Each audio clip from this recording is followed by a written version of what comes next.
أعوذ بالله السميع العليم من الشيطان الرجيم من همزه ونفخه ونفثه بسم الله الرحمن الرحيم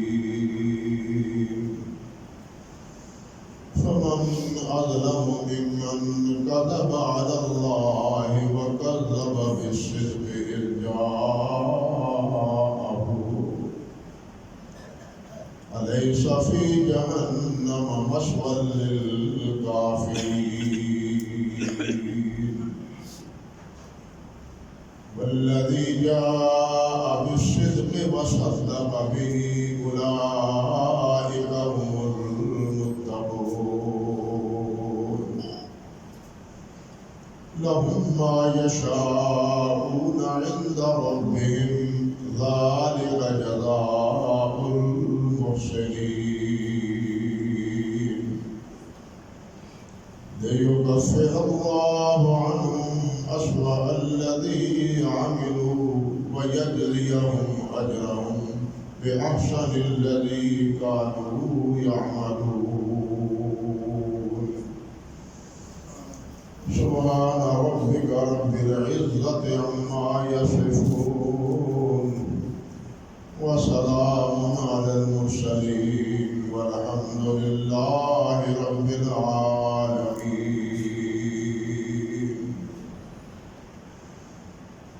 محترم اور معزز سامعین کرام، عزت مآب میری بہن اور بیٹی، سورۃ الزمر کی انہی آیات مبارکہ کے حوالے سے کچھ باتیں گزشتہ خطبے میں بھی آپ کے گوش گزار کر چکا. یہاں جو اللہ سبحانہ و تعالیٰ نے یہ بات ارشاد فرمائی ہے کہ جو اللہ پر جھوٹ باندھتا ہے یا اللہ رب العزت کی آیات کی تکذیب کرتا ہے، دو ہے.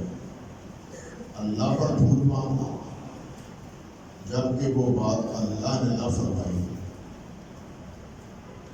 اور اللہ نے جو کچھ فرمایا ہے اس کو نہ ماننا، اس کو تسلیم نہ کرنا.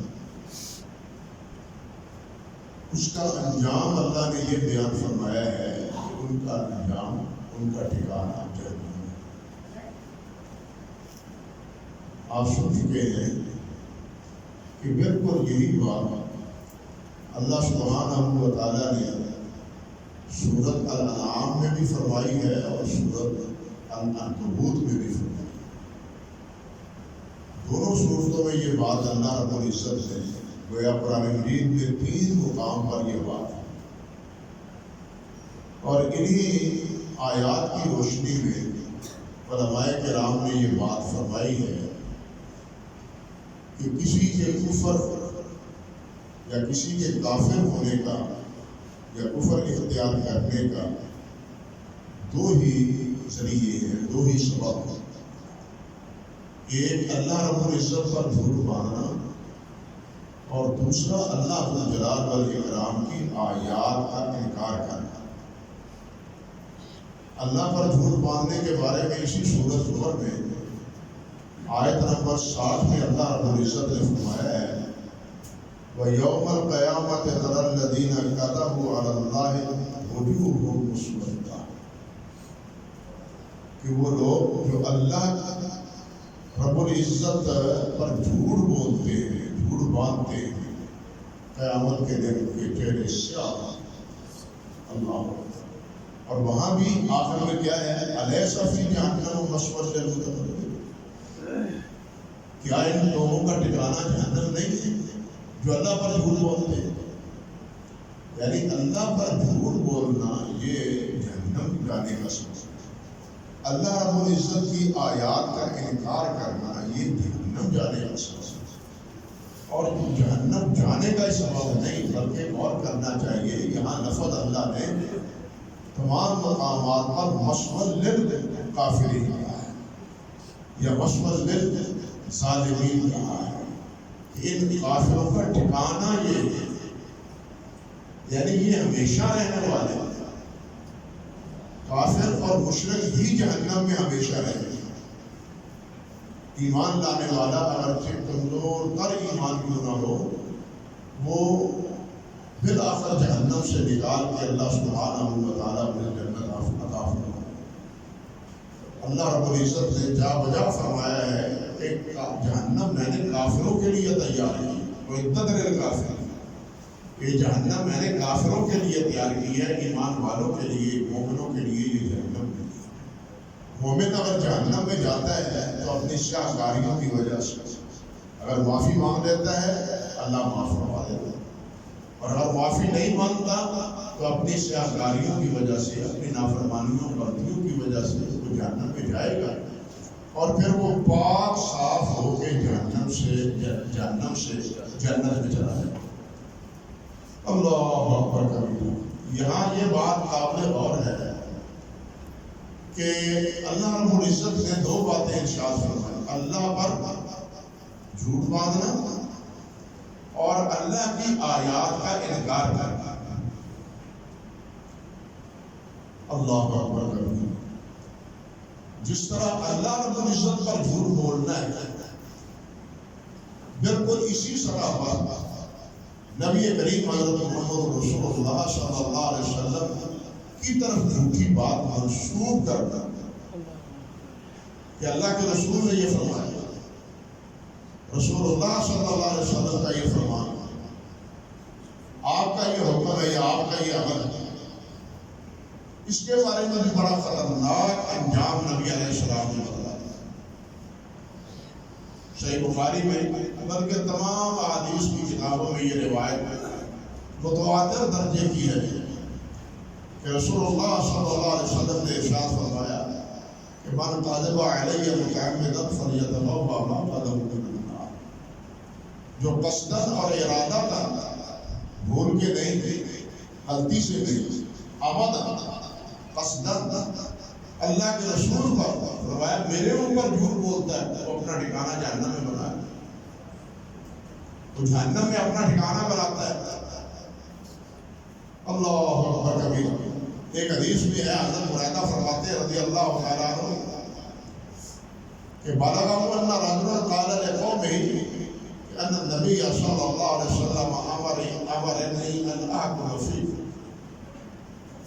نبی علیہ السلام کو یہ اطلاع ملی کہ ایک آدمی ایک قوم کے پاس جاتا ہے، ایک بستی میں جاتا ہے اور جا کے کہتا ہے کہ مجھے اللہ کے رسول نے بھیجا ہے، اور اللہ کے رسول نے فرمایا کہ اس کی بات ماننا، جو یہ کہے اس کی اطاعت کرنا۔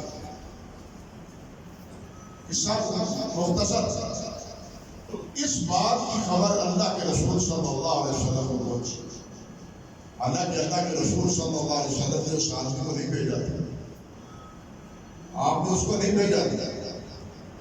بريدہ فرماتے ہیں رضی اللہ تعالیٰ عنہ کہ نبی علیہ السلام نے فبعث إلى القوم، فبعث رسول اللہ صلی اللہ علیہ وسلم، تو اللہ کے رسول صلی اللہ علیہ وسلم نے ایک آدمی کو بھیجا، قوم نے بھی ایک آدمی کو بھیجا کہ جا کے تصدیق کرو کہ واقعی یہ اللہ کے رسول کی طرف سے آیا ہے۔ رسول اللہ صلی اللہ علیہ وسلم نے فرمایا میں نے نہیں اس کو بھیجا، وہ تمہارے پاس جا کے یہ کہہ رہا ہے کہ مجھے اللہ کے رسول نے بھیجا اور میری اطاعت کرو، اللہ کے رسول نے فرمایا میری فرمانبرداری کرو۔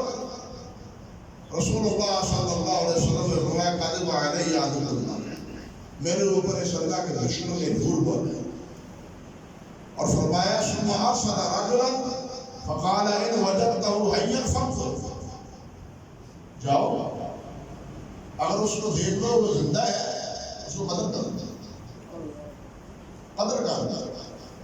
لیکن ہوا کیا، جس آدمی کو بھیجا تھا وہ جب وہاں پہنچا تو اس کو یہ اطلاع ملی کہ رات کو یہ جب نکلا ہے گھر سے تو ایک سانپ اس کو لڑا ہے، اور سانپ کے نتیجے لڑنے کے نتیجے میں مر گیا، وہ پہلے ہی اپنے انجام میں پہنچ چکا۔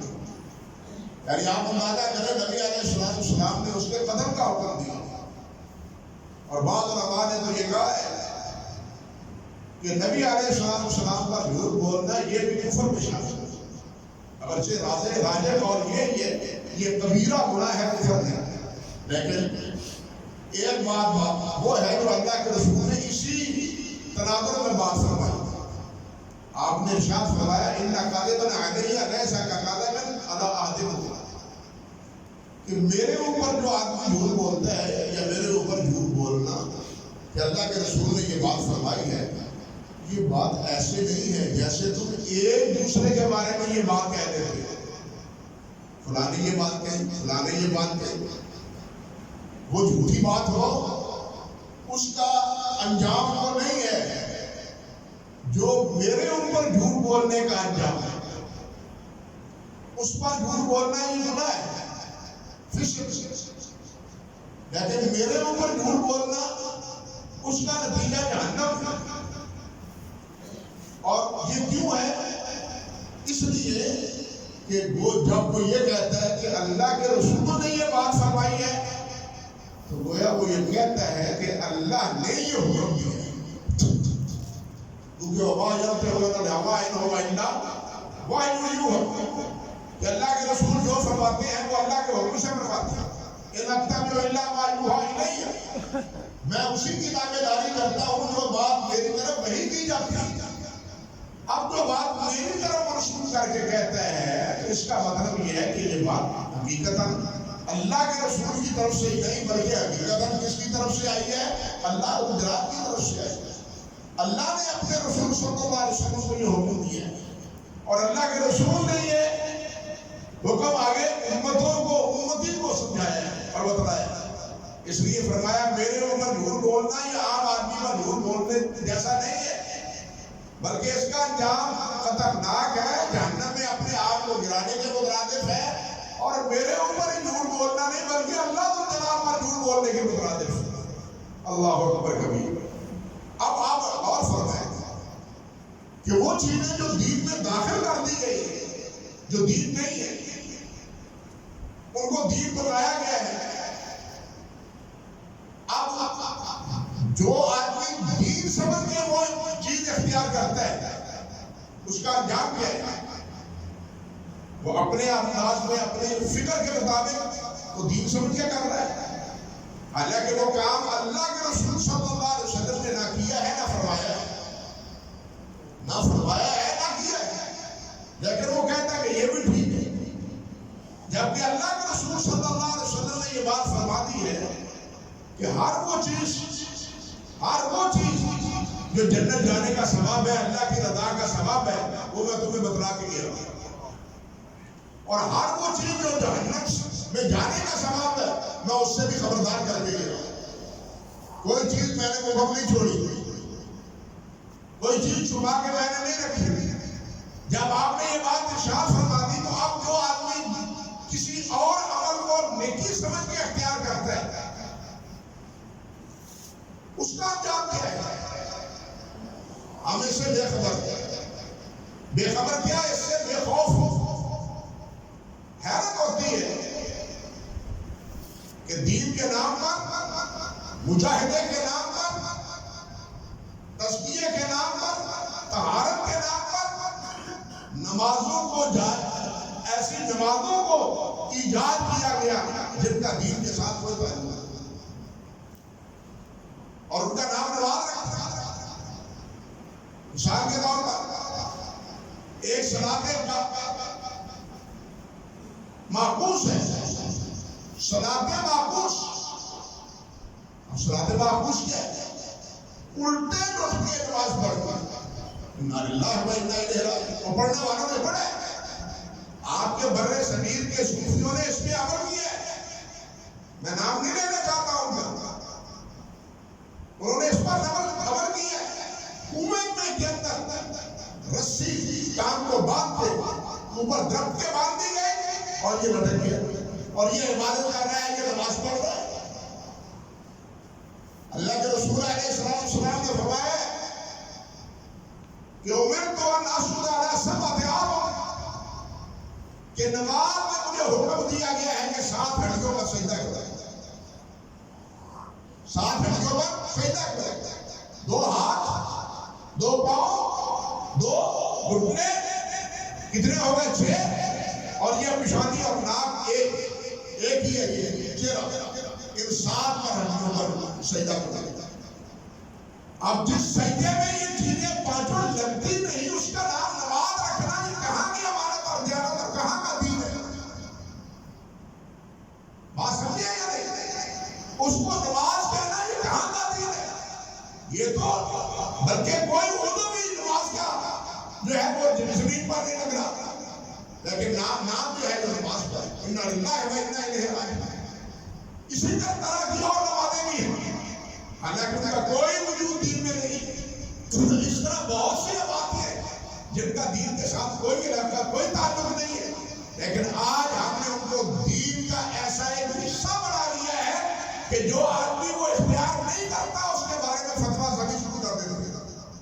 المیہ یہ یعنی المیہ یہ کہ وہی تک نہیں رہتے. حالانکہ امام مالک رحمۃ اللہ علیہ فرماتے ہیں کہ من احدث فی دیننا ھذا جو اس دین میں اضافہ کرتا ہے فقد زعم ان محمد صلی اللہ علیہ وسلم وقد خان الاسلام. جو کہتا ہے کہ یہ چیز دین ہے اللہ کے وہ دین اللہ کے رسول صلی اللہ علیہ وسلم نے نہیں بتلائی آپ نے نہ کیا ہے نہ فرمایا ہے تو وہ آدمی یہ سمجھتا ہے کہ اللہ کے رسول نے خیانت کی ہے رسالت کے پہنچانے میں. معاذ اللہ آپ کو خائن کہا ہے. اللہ نے تو فرمایا یا ایھا الرسول بلغ ما انزل الیک من ربک فإن لم تفعل فما بلغت رسالتہ. اے میرے رسول جو کچھ میں نے تمہیں بتلایا لوگوں کو بتلا دو کسی چیز کو چھپا کے نہ رکھو. اور یہی وجہ ہے کہ نبی علیہ السلام نے باہر کی زندگی میں بھی اور گھر کی زندگی میں جہاں 9 ازواج مطہرات تھی انہیں کہہ رکھا تھا کہ گھروں میں میری جس حالت کو دیکھو لوگوں کو بیان کرو. کوئی خاطر کوئی مرد بیوی کو اس کھلی بات کی اجازت نہیں دے سکتا. یہ نبی کی اتھارٹی اور نبی کا مقام ہے کیونکہ نبی کا کوئی عمل جو ہے وہ اللہ رب العزت کی اجازت اور اللہ کی خوشنودی کے بغیر نہیں ہوا کرتا. اور پھر ازواج مطہرات نے نبی علیہ السلام کے بارے میں گواہی دی بھی ہے. حضرت عائشہ سے پوچھا گیا کہ نبی علیہ السلام کا اخلاق کردار کیا تھا تو وہ فرماتی ہے کان خلق اور قرآن آپ کا اخلاق تو قرآن تھا. جو قرآن میں ہے وہی آپ کا عمل تھا. یہ گواہیاں موجود ہیں ازواج مطہرات کی رضوان اللہ علیہ اجمعین. تو عرض کرنے کا مقصد یہ تھا کہ یہ جرم ایسا ہے کہ اللہ کے رسول کو بھی خائن بناتا ہے اور یہاں ہی نہیں بلکہ وہ اللہ کو بھی کہتا ہے اللہ پر بھی امتحان مانتا ہے کہ اللہ جناب یہ چیز تو ہے تیری رضا کے لیے لیکن تو نے اپنے نبی کو بتلائی نہیں. اِنَّا لِلَّهِ وَإِنَّا إِلَيْهِ رَاجِعُونَ. اس سے آپ اندازہ کریں کہ اس کا انجام اور یہ اس کا وبال کو جس حد تک خطرناک اور خوفناک لیکن ہم اس کی کوئی پرواہ نہیں کرتے. اِنَّا لِلَّهِ وَإِنَّا إِلَيْهِ رَاجِعُونَ. اس لیے بھائیو اسی بات کی پابندی کرے اسی چیز کو اختیار کرے جو اللہ اور اللہ کے رسول صلی اللہ علیہ وسلم نے فرمایا. دین اللہ کے رسول کے فرمان کا نام ہے. دین کسی اور چیز کا نام نہیں جو اللہ تعالیٰ نے اپنے نبی پر مکمل کر دیا تھا. بعد میں کسی کو یہ اختیار نہیں کہ اس میں اضافہ کرے. دین کے نام پر اس میں کسی چیز کا احداث کرے. آپ اس کو چاہے جو رکھ دے دیں جو کہہ دیں لیکن اس کو اللہ کے لیے دین نہ کریں. دین وہی ہے جو اللہ جلال کے اپنے پیارے پیغمبر صلی اللہ علیہ وسلم پر مکمل کر دیا تھا اور آپ نے وہ مکمل دین اپنے صحابہ کرام رضوان اللہ علیہ اجمعین کو بتلایا تھا. دوسری بات جو یہ کہنا چاہتا ہوں یہاں وہ یہ کہ نبی علیہ السلام نے یہ بھی ارشاد فرمایا اپنے بارے میں. آپ کا یہ بھی ارشاد ہے رسالت کے حوالے سے رسالت اور نبوت کے حوالے سے یہی چیز بتلاتی ہے کہ نبی علیہ السلام کے بعد ہر وہ انسان جو اللہ رب العزت کی طرف یہ دعوت دیتا ہے کہتا ہے کہ اللہ نے مجھے رسول بنایا اللہ نے مجھے رسول بنایا یا اللہ نے رسول اللہ صلی اللہ علیہ وسلم کی رسالت میں مجھے شریک کیا ہے جب یہ کہتے ہیں تو وہ بھی اسی آیت کا مصرع ہے. کیوں؟ اس لیے کہ اللہ نے تو نبی علیہ السلام کے بعد نبوت کا دروازہ بند کر دیا. آپ کو خاتم النبیین قرار دیا. ایک جگہ میں بہت سی آیات میں نبی علیہ السلام کے اس منصب کا اللہ رب العزت نے تذکرہ فرمایا اور کھلے الفاظ میں نبی علیہ السلام اللہ رب العزت نے فرمایا ما کان محمد ابا آدم من رجالکم ولکن رسول اللہ وخاتم النبیین کہ میرا نبی محمد صلی اللہ علیہ وسلم تو کیا ہے؟ نبیوں کو ختم کرنے والا. آپ کے بعد کوئی نبی نہیں، نہ جبرائیل آئے گا، نہ جبرائیل کو بھیجوں گا اور نہ ہی کوئی نبی ہوگا. اب جو بھی کہتا ہے کہ میں نبی ہوں، میں رسول ہوں، وہ گویا ان آیات کا انکار کرتا ہے. اور اللہ تعالیٰ نے کیا فرمایا؟ فمن اظلم ممن کذب علی اللہ وکذب بالصدق جاءہ. جو اللہ پر جھوٹ بولتا ہے یا اللہ کی آئی ہوئی آیات کی تکذیب کرتا ہے، گویا جو مدعی نبوت ہے وہ اللہ پر جھوٹ بولتا ہے اللہ کے رسول کے بعد کہ مجھے اللہ نے نبی بنایا. اور جو آیات اللہ تعالیٰ نے فرمائی ہے کہ آپ کے بعد کوئی نبی نہیں، گویا وہ ان کی بھی تکذیب کرتا ہے. دونوں کا مجرم بات سمجھ ہے نا، وہ دونوں کا کیا ہے؟ مجرم ہے.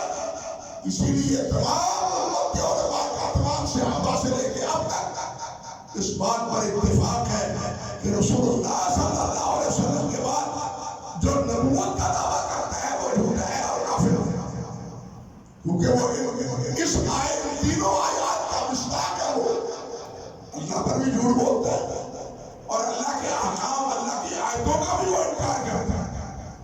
اللہ اکبر.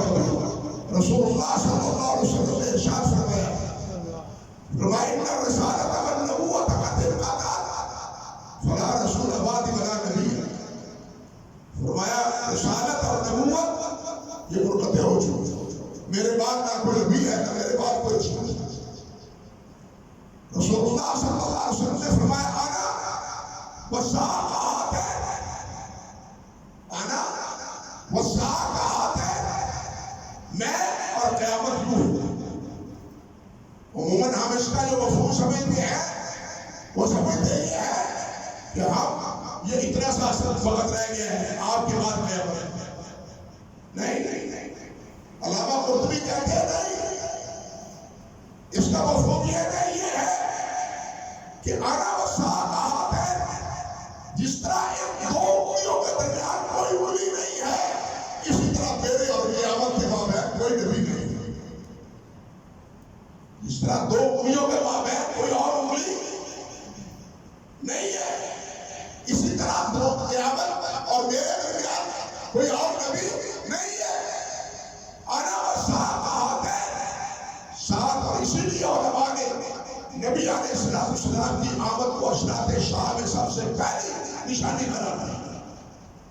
آدم علیہ السلام سے لے کے نبی علیہ السلام تک یہ زمین کی بستی رہی. آپ کے آنے کے بعد دین مکمل ہو چکا. اب آپ کے بعد قیامت کی ابتدا ہو چکی. اور پہلی نشانی اللہ کے رسول صلی اللہ علیہ وسلم، پھر حضرت عثمان کی شہادت، پھر حضرت علی کی شہادت، پھر حضرت حسنین کی شہادت. یہ ساری باتیں نبی علیہ السلام نے بیان فرمائی. اللہ اکبر کبیر. اسی طرح اللہ کے رسول صلی اللہ علیہ وسلم نے فرمایا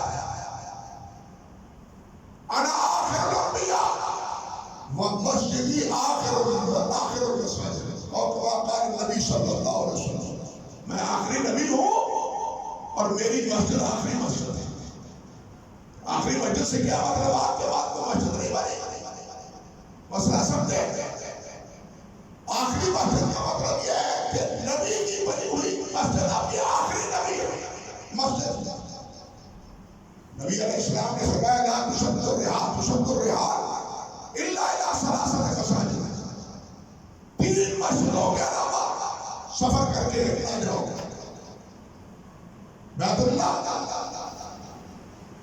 میری مسجد اقصیٰ، مسجد حرم، یہ بنایا تھا ابراہیم علیہ السلام نے. مسجد اقصیٰ 40 سال بعد بیت اللہ کے بعد حضرت ابراہیم نے اس کی بنیاد رکھی تھی. اور مسجد نبوی، مسجد مدینہ، اس کی بنیاد حضرت محمد رسول اللہ صلی اللہ علیہ وسلم. گویا یہ تینوں مسجدیں انبیاء کی بنیاد پر ہیں. ان تینوں مسجدوں کی بنیاد کے اندر رکھی ہے نبی انبیاء نے رکھی.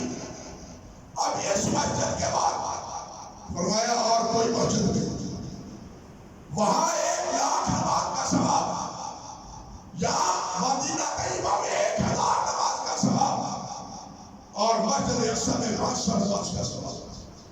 آپ کوئی اگر کہے کہ فلاں جگہ فلاں مسجد پر جائے، وہاں جا کے نماز پڑھے، وہاں اتنے درجے کا ثواب ملا ہے، جھوٹ کرے غلط. ہاں، کثرت نمازیوں کا اعتبار سے ثواب میں اضافہ رہنا مسئلہ ہے، لیکن بحیثیت مسجد کسی اور مسجد کو فضیلت حاصل نہیں جو ان مسجدوں کو سوائے مسجد قباء کے. لیکن وہ بھی شدہ رحال نہیں، بات سمجھے، وہ بھی شدہ رحال کر کے نہیں، سفر کر کے نہیں، بلکہ جو مدینہ میں پہنچا ہوا ہے، گیا ہوا ہے، وہ جائے تو وہاں میں نماز پڑھے، اس کو اجر ثواب ملے گا. لیکن سفر کر کے کسی اور جگہ باعث ثواب سمجھ کے مسجد کی طرف جانا، فرمایا یہ نہیں، اس لیے میرے بعد اور کوئی نبی ہے نہیں، اور کسی نبی نے مسجد کی بنیاد رکھی نہیں. اللہ اکبر کبیر. علامہ ابن حجر حیثمی رحمۃ اللہ علیہ، ان کی کتاب ہے اعلام بمواقع الاسلام، ان سے ایک مسئلہ پوچھا گیا، ان سے کہتے ہیں میرے سامنے فتویٰ آیا کہ ایک آدمی نے ایک محل بنایا بہت خوبصورت، اور اس نے دعوت دی ہے کہ اس محل کی طرف بھی آؤ جہاں بھی اجر و ثواب ملے گا. یہ دعوت دیا اور لوگوں کو دعوت دی. ابن حجر کہتے ہیں وقت سئلت عن ذلک، مجھے اس کے بارے میں سوال کیا گیا اس کا فتویٰ دیجیے. فرماتے ہیں فإنه کافر بلا مریہ، بغیر شک کے، بغیر ریب کے یہ آدمی کافر ہے جو یہ دعویٰ کرتا ہے. کیوں؟ فرماتے ہیں اس لیے کہ ایک تو یہ کہ اللہ کے رسول نے فرمایا لا تشد الرحال الا الى ثلاثة مساجد. اللہ کے رسول نے حسر کیا 3 مسجدوں کا، اس نے ایک کا اضافہ کیا، اس نے حسر پر دوڑا، اضافہ کیا. فرماتے ہیں دوسری چیز اس نے نئی شریعت بنائی کہ یہاں بھی اجر و ثواب. اجر و ثواب بتلانا کس کا کام ہے؟ اللہ کے رسول کا کام ہے، کسی اور کا نہیں. فرماتے ہیں تیسرا جرم یہ ہے کہ اس نے اپنے اس محل کو 3 مسجدوں کے برابر قرار دیا. 3 مسجدوں کے برابر قرار دیا. یہ 3 جرم ہے جس کی وجہ سے اس کے کافر ہونے میں کوئی شک نہیں. اب دیکھیے یہ بات تو لمبی ہے کہ غلام احمد قادیانی جو ہمارا ہندوستان کا مدعی ہے نبوت، اس نے نبوت کا بھی دعویٰ کیا ان آیات اور حدیث کے خلاف، اور قادیانیوں کو بھی وہی اتھارٹی اور وہی درجہ دیا جو مسجد مدینہ اور مسجد بیت اللہ کا. معاذ اللہ ثم استغفر اللہ. اب بتلائیے کہاں غلط ہوا؟ ایک جگہ لکھتا ہے میں اس خدا کی قسم کھا کر کہتا ہوں جس کے ہاتھ میں میری جان ہے کہ اس نے مجھے بھیجا اور اس نے میرا نام نبی رکھا. کس نے رکھا؟ اللہ نے. یہ اللہ کا جھوٹ ہوا کہ اللہ نے میرا نام کیا رکھا؟ نبی. اللہ نے فرمایا فمن اظلم ممن کذب علی اللہ، جو اللہ پر جھوٹ بولتا ہے اس سے بڑا ظالم ہے. اس کا ٹھکانہ جہنم ہے، اس کا انجام جہنم ہے. ایک جرم اس کا یہ ہے. آگے کیا کہا؟ یہ بھی اس نے مجھے چن لیا، اللہ نے مجھے چن لیا، اور اس جگہ آئے خدا نے جبرائیل کا نام رکھا ہے، کیونکہ یہ میرے پاس اکثر آیا کرتا ہے۔ جبرائیل کی وحی کا بھی اقرار کیا کہ جبرائیل علیہ السلام بھی آتے رہے، حتیٰ کہ یہ بھی کہا یہ کس قدر لغو اور باطل عقیدہ ہے کہ ایسا خیال کیا جائے کہ بعد حضرت صلی اللہ علیہ وسلم کے وحی الہی کا دروازہ ہمیشہ کے لیے بند ہو چکا ہے۔ کہتا ہے یہ لغو عقیدہ ہے، یہ باطل عقیدہ ہے کہ وحی کا دروازہ بند ہو چکا ہے۔ یعنی یہ وہ ہے جو اس کا دعویٰ نبوت ہے، گویا وہ دعویٰ کرتا ہے کہ اللہ نے مجھے نبی بنایا۔ ایک بات۔ دوسری بات جو نبی علیہ السلام نے فرمائی کہ لا تشد الرحال الا الى ثلاث مساجد انا آخر الانبیاء و مسجدی آخر المساجد، کہ 3 مسجدوں کے علاوہ کسی اور مسجد کی طرف شد رحال کر کے نہ جاؤ، اور فرمایا میں آخری نبی ہوں اور نبیوں کی بنائی ہوئی یہ آخری میری نبی مسجد، آخری میری مسجد ہے، میرے بعد نہ کوئی نبی ہے، نہ کوئی نبی ہے، نہ نبی کی مسجد ہوگی۔ اللہ اکبر کبیرہ۔ یہ کذاب کیا کہتا ہے؟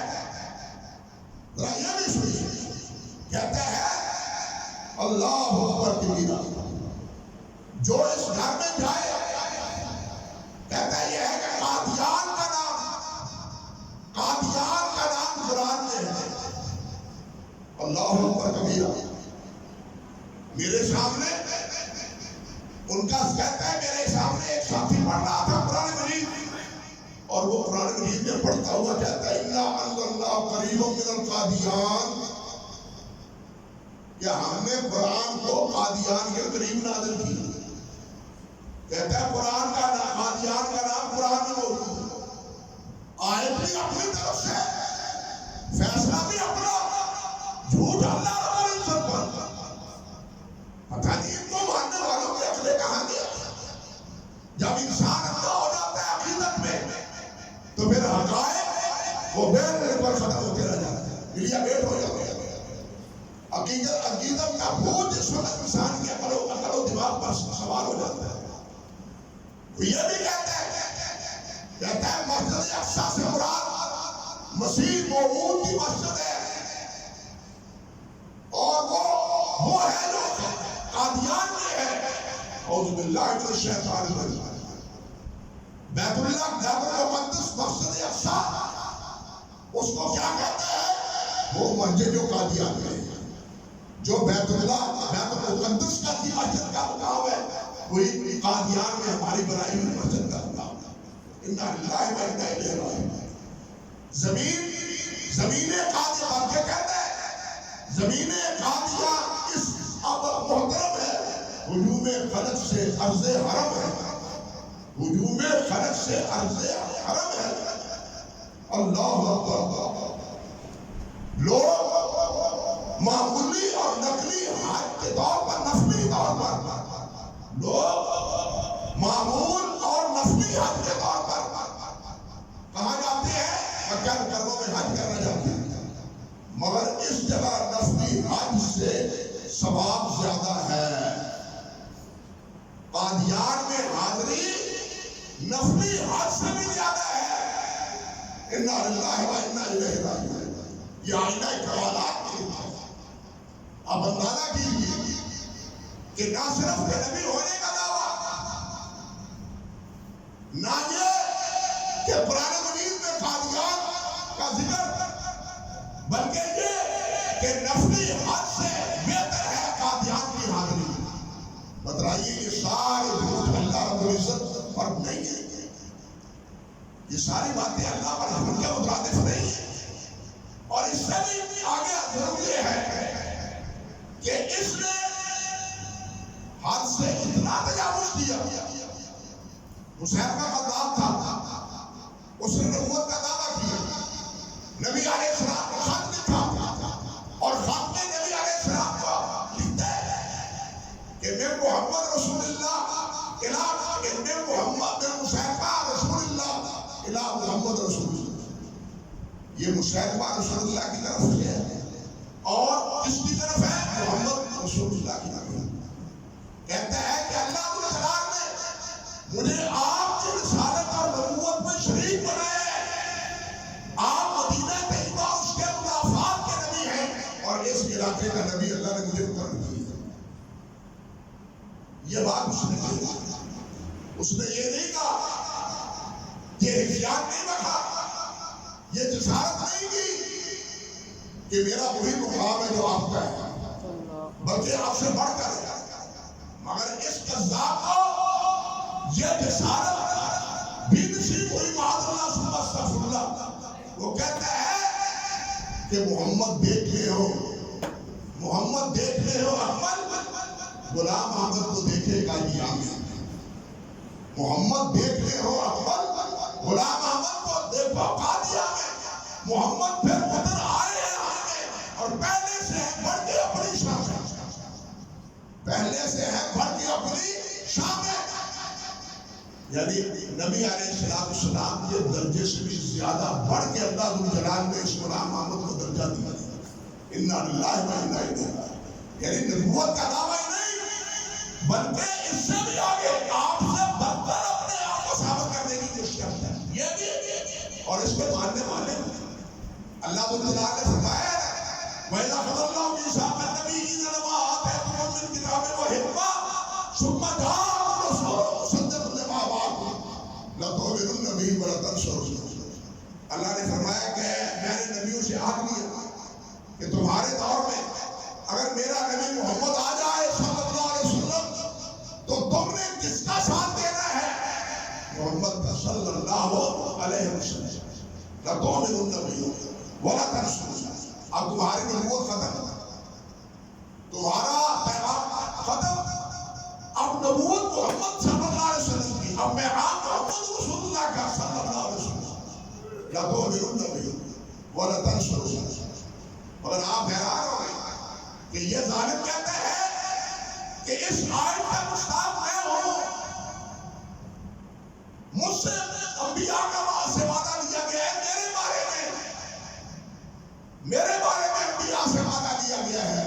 انا للہ و انا الیہ راجعون. لیکن اس کے باوجود اس کو ماننے والے اس کو نبی مان رہے ہیں اور سچا کہہ رہے ہیں. اب بتلائیے کہ اس سے بڑا جھوٹ اور اس سے بڑا کفر اور کیا ہو. ہم تو کہتے ہیں کہ بعد الخدا بزرگ ہوئی قصہ مختصر. اللہ رب العزت کے بعد پوری مخلوق میں مرتبہ و مقام کس کا ہے؟ حضرت محمد رسول اللہ صلی اللہ علیہ وسلم. سب نیچے آپ سب نیچے آپ نمبر. لیکن یہ بدماش کیا کہتے ہیں کہ میں ان سے بھی والا تھا، پہلے سے بھی زیادہ مرتبہ اور پہلے سے بھی زیادہ مقام اللہ نے مجھے دیا. انا للہ و انا الیہ راجعون. کہنے کا مقصد یہ تھا کہ یہ جو آیات ہیں جہاں دوسری آیات مرزے کے کفر پر دلالت کرتی ہیں، وہاں یہ آیات بھی غلام احمد قادیانی اور جتنے بھی مدعی نبوت ہیں انہیں کفر کی دلیل ہے. کیونکہ اللہ نے کیا فرمایا ہے؟ وَمَنْ أَظْلَمُ مِمَّنْ كَذَبَ عَلَى اللَّهِ وَكَذَّبَ بِصِدْقِهِ جَاءَهُ أَلَيْسَ فِي جَهَنَّمَ مَثْوًى لِلْكَافِرِينَ. أَلَيْسَ فِي جَهَنَّمَ مَثْوًى لِلْكَافِرِينَ. کیا ایسے کافروں کا ٹھکانہ جہنم نہیں؟ جہنم ہے. یہ کافر ہے جو یہ دعویٰ کرتے ہیں. اس لیے جتنے مدعی نبوت ہیں وہ بھی سب کیا ہے؟ کافر ہیں. وہ سب کافر ہیں اور سب جہنمی ہیں. اللہ کے رسول سچے ہیں اور آپ کے بعد دروازہ نبوت کا اللہ ذو الجلال نے بند کیا ہے اور آپ نے بھی اس سے خبردار اور آگاہ کیا ہے. اللہ ذو الجلال سچے عقیدے پر ہمیں قائم رکھے. ہماری وابستگی، ہمارا تعلق، ہمارا ناطہ اللہ ذو الجلال حضرت محمد رسول اللہ سے جوڑے رکھے، آپ سے وابستہ رکھے. کسی اور کے ساتھ ہمارا ناطہ اور تعلق نہ جڑے، آپ کے ساتھ جڑے اور آپ ہی ہمارے قیامت کے دن شفیع